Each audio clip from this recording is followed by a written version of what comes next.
My name is Claire Morgan, and I always believed the day my daughter was born would become the happiest memory of my life. I imagined holding her tiny fingers, hearing her first cry, and seeing my husband's face filled with the same joy I felt.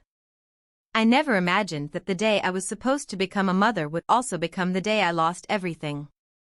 The pain started before sunrise. My contractions had grown stronger, and I knew my baby was coming soon.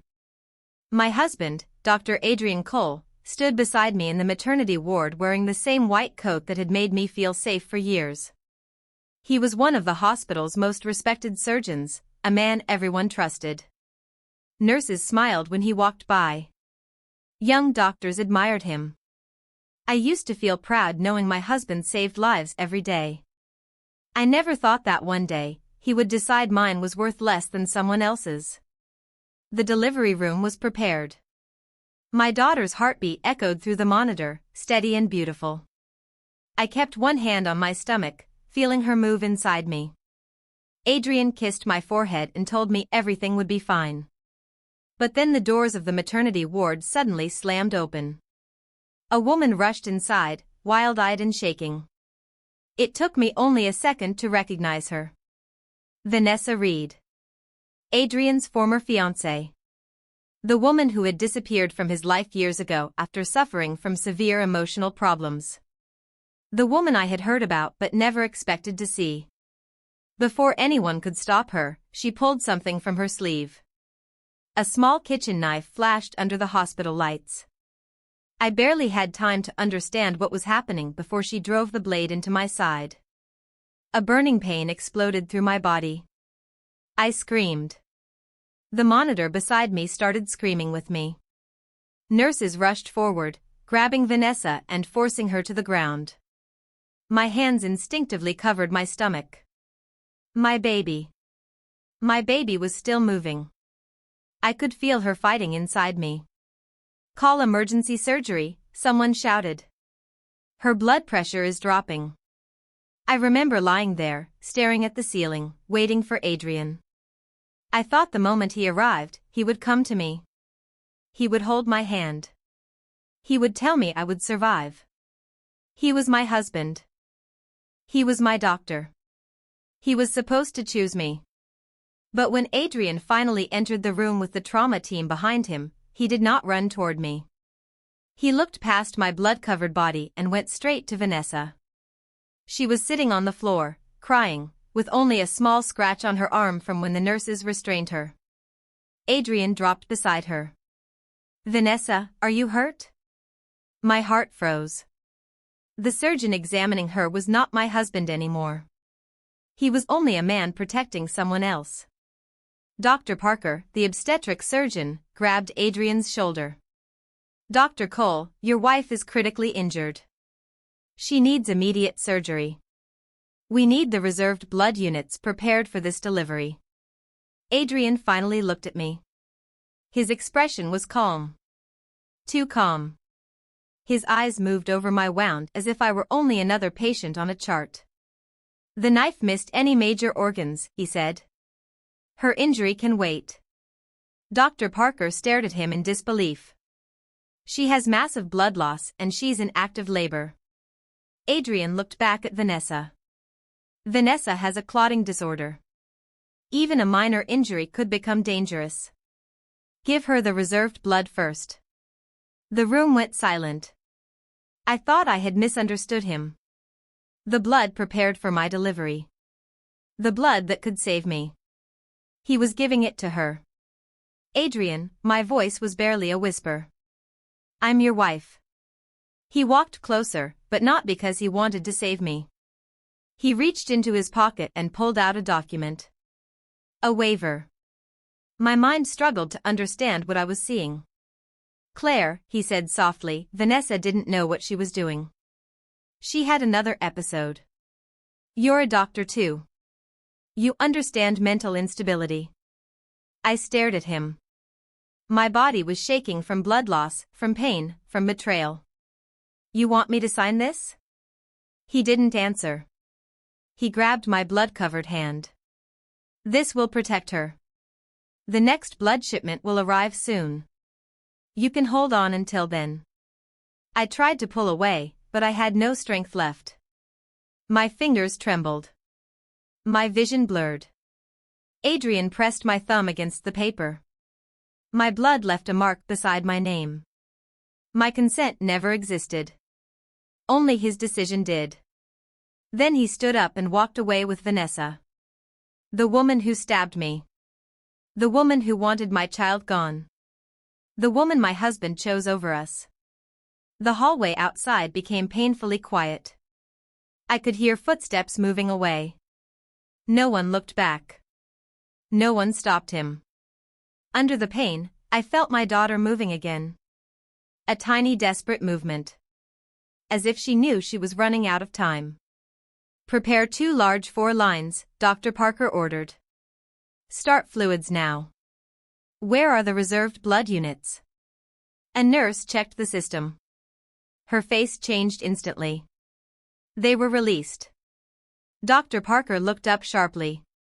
Released to whom? The nurse hesitated. Dr. Adrian Cole signed for them. The entire room froze. What? Dr. Parker's voice became cold. Those units were reserved for this high-risk delivery. The nurse's eyes filled with anger. He transferred them to Vanessa Reed.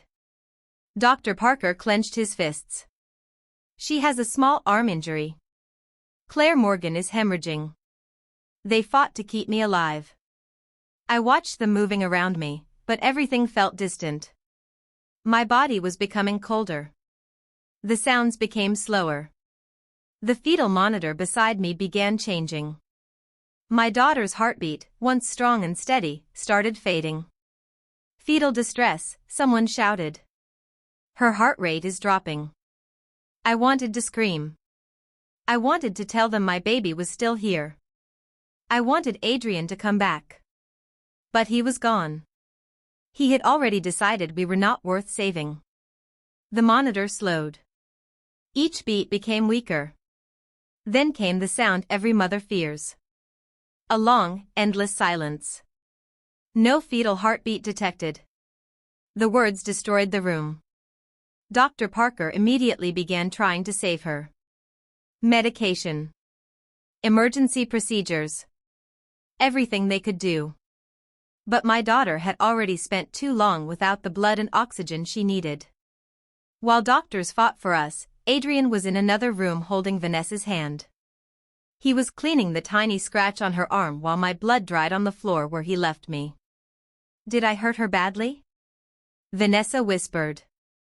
Adrian gently shook his head. No. It was just an accident. You lost control. There was so much blood, she said. I thought she was dying. Adrian smiled sadly. She's a doctor. She knows how to protect herself. Those words reached me even after my body stopped listening. She knows how to protect herself. The man who promised to protect me was using my profession as a reason to abandon me. Vanessa leaned against him. What if she hates me? Adrian brushed her hair away. She'll forgive you. I already handled everything. He looked at the waiver he had forced me to sign. Once she delivers and calms down, I'll bring her here. She'll understand. But I never delivered my daughter. Not alive. Not into his arms. Not into the future we dreamed about. Inside the operating room, the doctors fought until there was nothing left to fight. My blood pressure collapsed. My heart stopped. My daughter was gone. And so was I. The last thing I saw before darkness took me was a nurse covering my face with a white sheet. My body remained on the table. My daughter's tiny heartbeat was silent forever. But my story was not finished. Because while Adrian believed he had walked away from a tragedy, he had actually created the beginning of his own downfall. I watched from somewhere between life and death as the doors of the operating room opened. Dr. Parker removed his mask. His eyes were red. His voice was broken. Time of death. 8:14 p.m. A few hours later, Adrian was still sitting beside Vanessa, completely unaware that the wife he abandoned and the daughter he never held were already gone. Then the truth would finally reach him. And when it did, there would be nothing left for him to save. The first thing Adrian noticed was not my absence. It was the silence. For years, my phone had always been the one thing that interrupted his busy days. If he worked late, I would send messages asking when he was coming home. If he forgot dinner plans, I would remind him.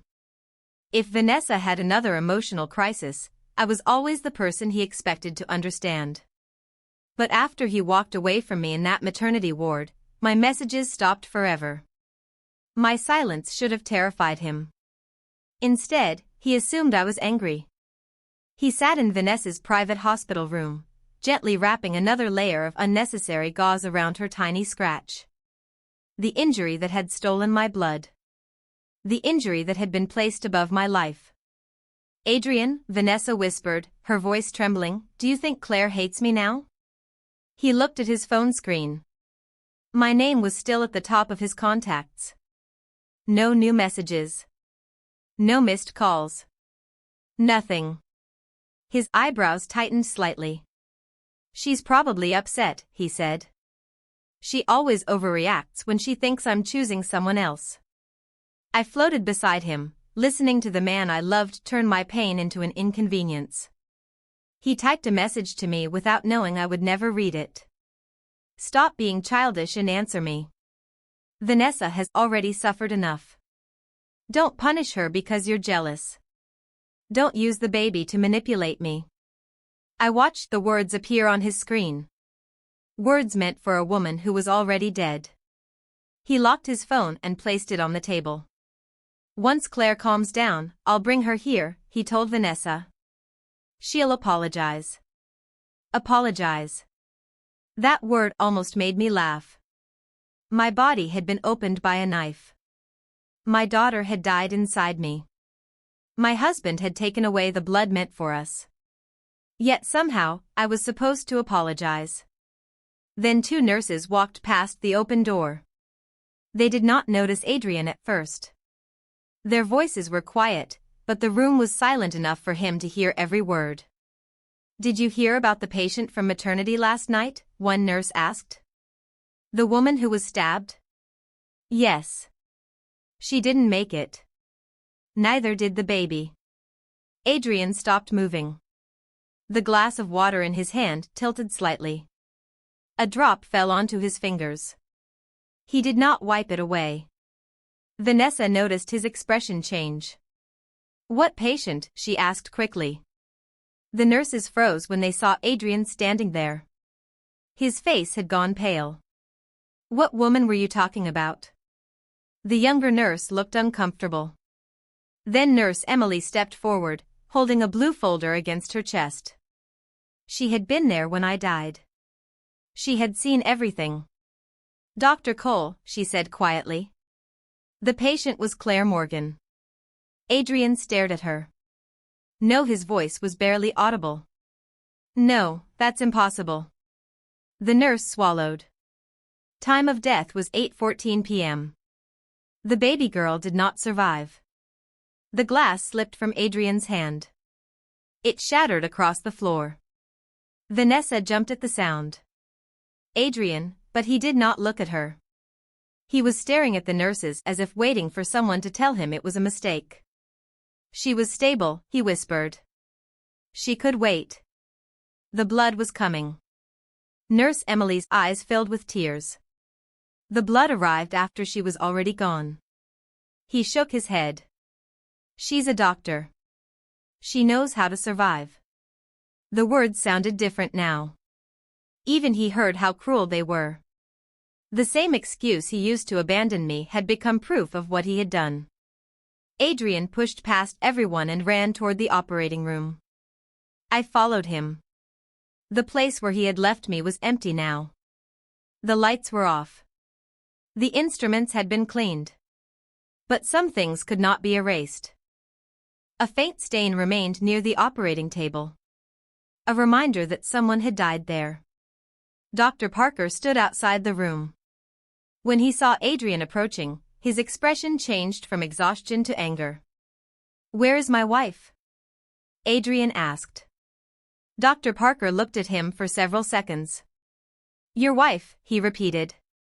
"Now you want to know where she is?" Adrian grabbed his arm. "I need to see her." Dr. Parker pulled away. "You took the blood she needed, and now you're asking where she went?" Adrian's face tightened. "Vanessa has a medical condition. And your wife had a knife wound, active labor, severe hemorrhage, and a baby in distress." Dr. Parker stepped closer. "You never examined Claire properly. You looked at her from across the room, decided Vanessa mattered more, and called it a medical decision. I was trying to save a patient." "No," Dr. Parker said coldly. "You were protecting the woman you loved and using your profession as a shield." Nurse Emily opened the folder she carried. "These are the emergency records." She handed them to Adrian. "Blood pressure, 50 systolic. Estimated blood loss, more than 2 liters. Fetal distress. Emergency surgery required. Blood unavailable because you redirected the reserved units." Adrian stared at the paper. His hands began shaking. "The baby," Nurse Emily looked away. "A little girl." The room became silent. "She was fully developed," she continued. "She was alive when Claire arrived. She was alive when you walked away." Adrian's face lost all color. "No," he whispered it again and again. "No." He reached into his pocket and pulled out the waiver. The same paper he had forced my blood-covered thumb onto. "She signed this," he said weakly. "Vanessa can't be blamed." Nurse Emily looked at the document and then at him. "That wasn't consent." Adrian looked confused. "What?" She was in shock. She was bleeding. She was in labor. You held her hand down and forced her fingerprint onto a paper designed to protect someone else. She pointed at the stain on the page. "That is her blood. Not her agreement." For the first time, Adrian looked like he understood. The document he thought would save Vanessa was actually evidence against him. "I need to see her," he whispered. The morgue was colder than any room I had ever known. Stainless steel drawers lined the walls. Places where names disappeared and became numbers. The technician slowly opened the drawer. My body lay beneath a white sheet. One hand rested outside. My fingers were pale. My thumb still carried the faint mark from the waiver. My nails were broken from the moment I tried to hold on to Adrian's coat and beg him not to leave. Beside me was a small wrapped bundle. My daughter. His daughter. The child he never held. A tiny pink hospital bracelet sat beside her because she had never lived long enough to wear it. Adrian stopped breathing. Then his knees hit the floor.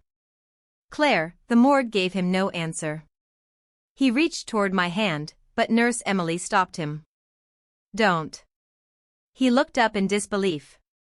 "I'm her husband." Her voice shook. "You were her husband when she needed you. You chose to become a stranger." Adrian stared at my daughter. Tears finally appeared in his eyes. Real tears. The first emotion I had seen from him since the knife entered my body. He reached toward the tiny bracelet. Nurse Emily gently moved it away. "Not yet." He looked broken. But I felt nothing. Because I had spent my last moments begging for his help. And he had spent them saving someone else. Later that evening, Vanessa learned the truth. When Adrian returned to her room, she immediately sat up. "What happened? Why did you leave?" He stood near the door. He did not come closer. That frightened her more than anger would have. "Claire is dead," he said. Vanessa froze. "What?" "Claire and the baby." For a moment, shock crossed her face. Then fear replaced it. "Can I still get in trouble?" Adrian stared at her. He finally saw what I had seen. She was not worried about me. She was worried about herself. You said the waiver would protect me, Vanessa whispered. You said she would forgive me. Adrian looked down at the paper in his hand. The same paper covered in my blood. You told me she was fine, he said quietly. Vanessa reached for him. Adrian, I didn't mean for this to happen. I was scared. I thought you would leave me. He stepped away. Because now he remembered my final moments. He remembered the blood. He remembered the monitor. He remembered choosing her. And for the first time, Adrian Cole understood something that could never be repaired. He had not lost me because of an accident. He had lost me because, when I needed him most, he made a choice. And that choice had a name. Mine. And my daughter's. The investigation began before sunrise. While Adrian sat in a silent hospital room trying to understand the impossible reality in front of him, the people who had watched me die started putting the truth together piece by piece. My death was no longer just another tragic medical incident. It was a chain of decisions. Every choice Adrian made was recorded. Every second mattered. Every excuse he created had evidence waiting behind it. Dr. Parker refused to let the hospital hide what happened. He had spent years saving mothers and babies, and he could not accept that one of them had been abandoned because a doctor chose personal feelings over medical responsibility. Nurse Emily collected every document she could find. The blood bank supervisor printed the transfer records. The hospital security team retrieved every camera angle from the maternity floor. In life, I had begged Adrian to see me. In death, every camera saw the truth for him. The footage showed Vanessa arriving at the hospital alone. She did not look confused. She did not look lost. She walked through the hallway with a purpose. She checked the corridor before moving forward. Her hand remained hidden inside her sleeve. The camera caught the small reflection of metal before she entered the maternity wing. She had brought the knife with her. She had chosen where to go. She had chosen me. The next camera showed the moment she entered my room. It captured the nurses rushing toward the sound of my scream. It showed them pulling her away from me. It showed the knife falling onto the floor. And then it showed Adrian arriving. The moment everyone in the hospital would never forget. He looked at me. Only once. Then he turned toward Vanessa. He ignored the woman carrying his child and went to the person who had attacked her. The blood bank records were even worse. 2 units of cross-matched blood reserved specifically for my emergency delivery had been released under Adrian's authorization.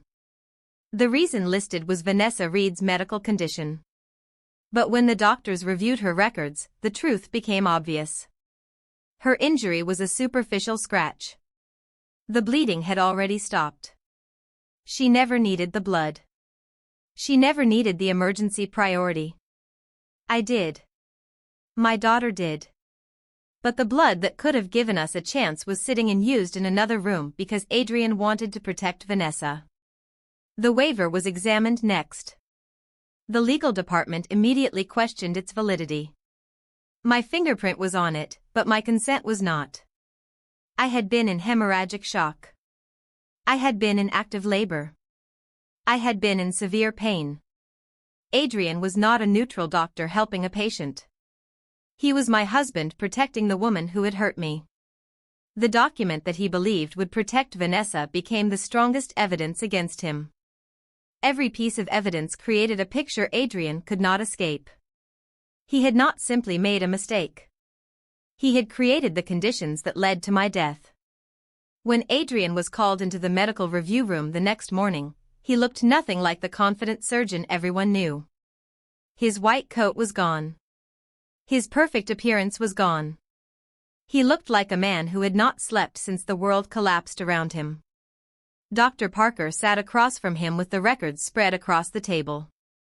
I need to explain, Adrian said quietly. Dr. Parker looked at him without emotion. Explain to who? Adrian lowered his eyes. I thought Vanessa was in danger. She had a scratch, Dr. Parker replied. Your wife had a knife wound, severe blood loss, and a baby whose heartbeat was disappearing.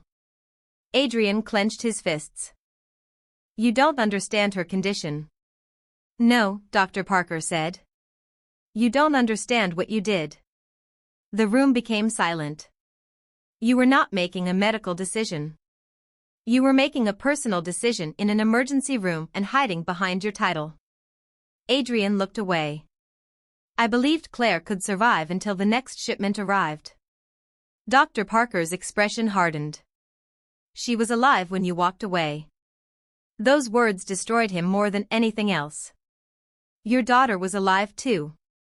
Adrian closed his eyes. For a moment, he looked like he wanted to disappear. But nothing could erase what happened. Nurse Emily placed my records on the table. These are the final notes from the operating room. Adrian looked at the page. He saw my blood pressure.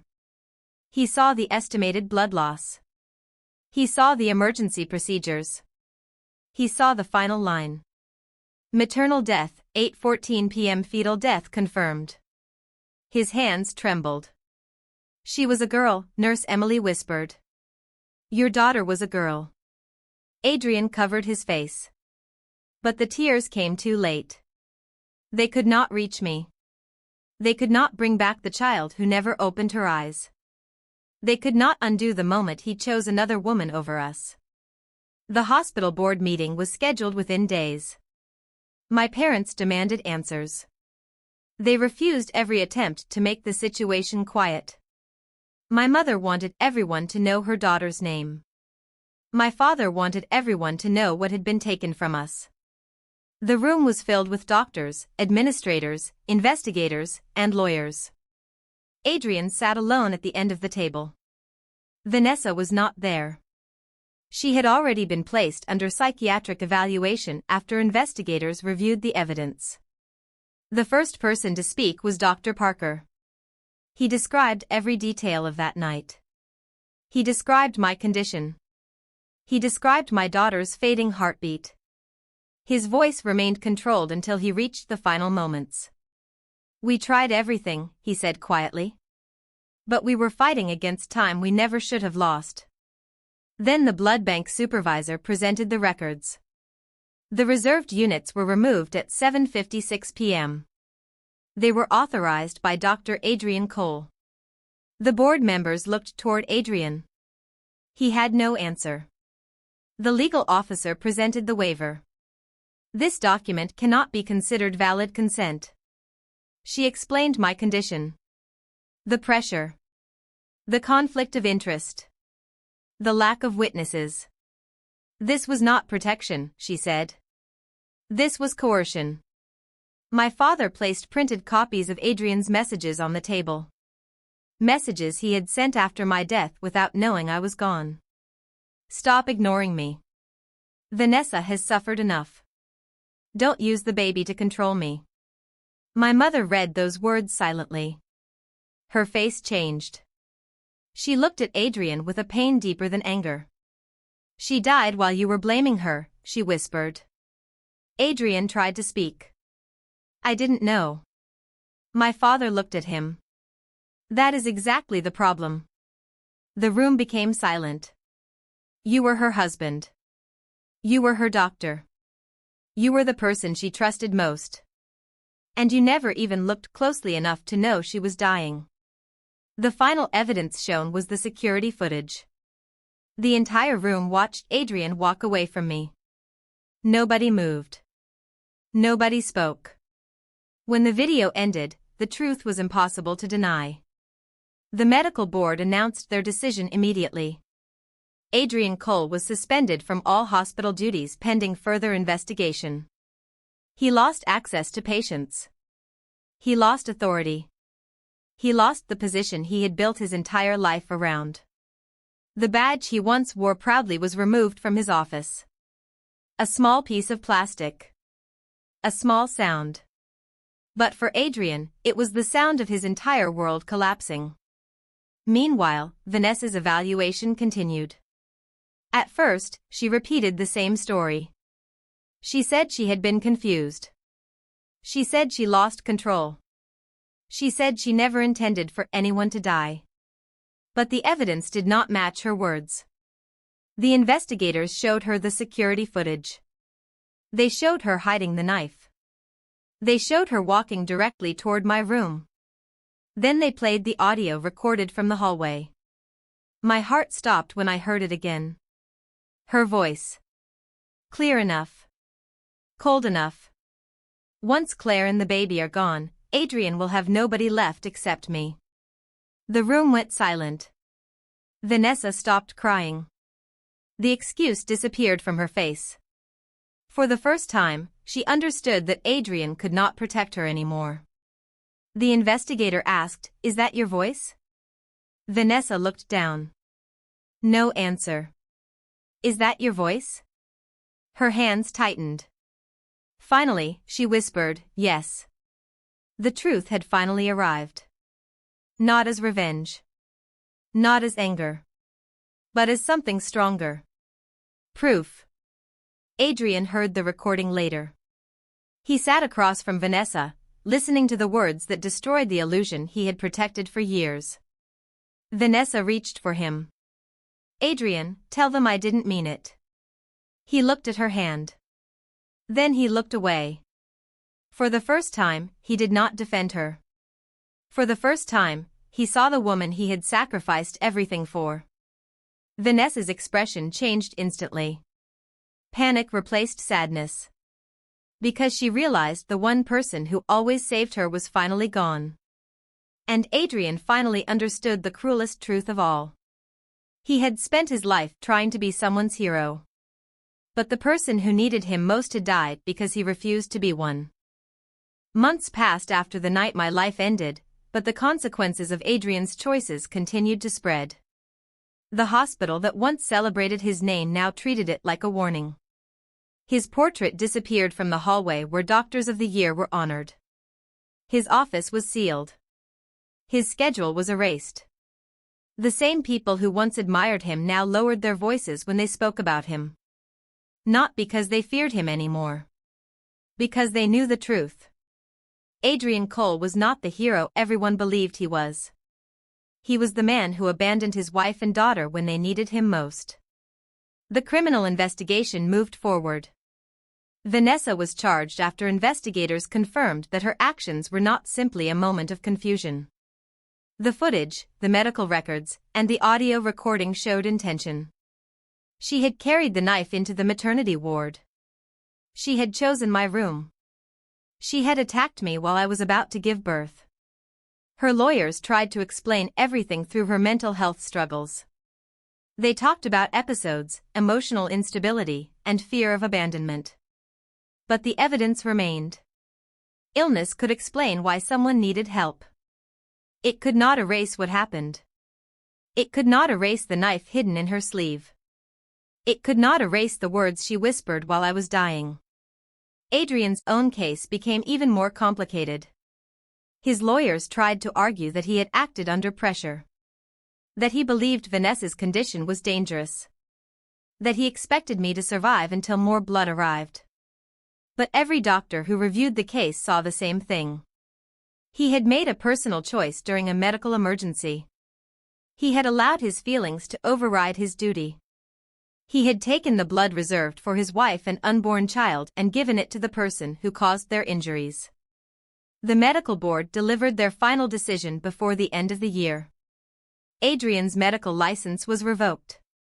His hospital privileges were permanently terminated. The case was referred for further legal action involving negligence and the misuse of his authority. The man who once walked through the hospital like he owned every hallway was no longer allowed to enter the place where he had destroyed my life.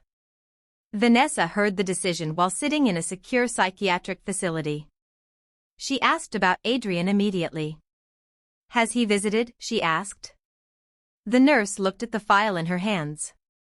No, Vanessa refused to believe it. "He will come. He promised me." But promises meant nothing anymore.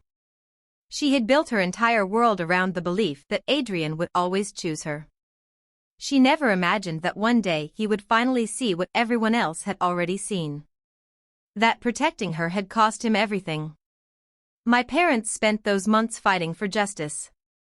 They refused to let my name disappear into hospital records. My mother carried a small box everywhere she went. Inside was my daughter's tiny pink bracelet. The bracelet that was prepared for a baby who never got to wear it. My father carried the copy of the waiver in an evidence folder. He said he wanted Adrian to remember exactly what he had done. The hospital also changed because of us. New rules were created. Blood reserved for emergency maternity cases could no longer be transferred without multiple approvals. Any physician with a personal connection to another patient was removed from decision-making. Any assault involving a pregnant patient required immediate outside investigation. My death became a reason other women survived. My daughter, who never had the chance to open her eyes, protected mothers she would never meet. A year after everything happened, my parents organized a memorial at the hospital garden. The maternity staff came. Dr. Parker came. Nurse Emily came. Even people who had never met me stood there because they knew my story. My mother held the small bracelet in her hands as she spoke. My daughter came here to give life. Instead, she lost hers because someone decided another person mattered more. No one looked away. Not even Adrian, who stood at the edge of the garden. He had changed completely. No white coat. No confidence. No authority. Just a tired man carrying the weight of what he had done. He waited until everyone left before approaching my father. "I just want to see her name," Adrian said quietly. My father looked at him. "You saw her when she was alive." Adrian lowered his head. "I loved her." My father's expression did not change. Love is not what you say after someone dies. Love is what you do when they are begging you to save them. Adrian looked toward the memorial plaque. My name was there. My daughter's name was there. Claire Morgan and Lily Morgan. Two names that existed because we had been loved by people who fought for us, even when he did not. "I wish I could change it," Adrian whispered. My father answered, "That is the punishment. You finally understand what you lost, and you can never fix it." Adrian cried. For the first time, I saw him as a broken man instead of the husband who betrayed me. But even then, I felt no desire to comfort him. I had spent my final moments reaching for him. I had called his name. I had believed he would choose me. He had made his choice. Now he had to live with it. Vanessa's trial continued. She remained in treatment while the court reviewed everything. The investigators presented the security footage again. They presented the medical evidence. They presented the audio recording. The courtroom heard the words that revealed her true intention. "Once Claire and the baby are gone, Adrian will only have me." The excuse of confusion disappeared. The truth remained. She wanted a future built on my absence. But instead, she destroyed her own. Adrian never visited her. Not once. The woman who believed she had won him back was left alone with the reality she created. She had wanted Adrian without me. She got exactly that. A man who could no longer love her because every time he looked at her, he saw the price of his decision. I watched from somewhere beyond life as my parents visited my grave every week. My mother always brought flowers. My father always cleaned the stone himself. They spoke to me as if I was still there. They told me about the changes at the hospital. They told me Lily's name was remembered. They told me they were proud of the woman I had become. One evening, as the sun disappeared behind the cemetery, I felt something I had not felt since the night I died. Peace. For so long, I had been trapped in that hospital room. Trapped in the moment Adrian walked away. Trapped in the question of why I was not enough. But I finally understood. My worth was never decided by the person who failed to protect me. My story did not end when my heart stopped. It continued through every life changed because people finally listened. Through every mother who received help because of the rules created in my name. Through every child who was born because someone remembered Lily. Adrian once told me to hold on a little longer. I did. But not because I was waiting for him. I held on for the truth. I held on for justice. I held on so the world would know what happened to me and my daughter.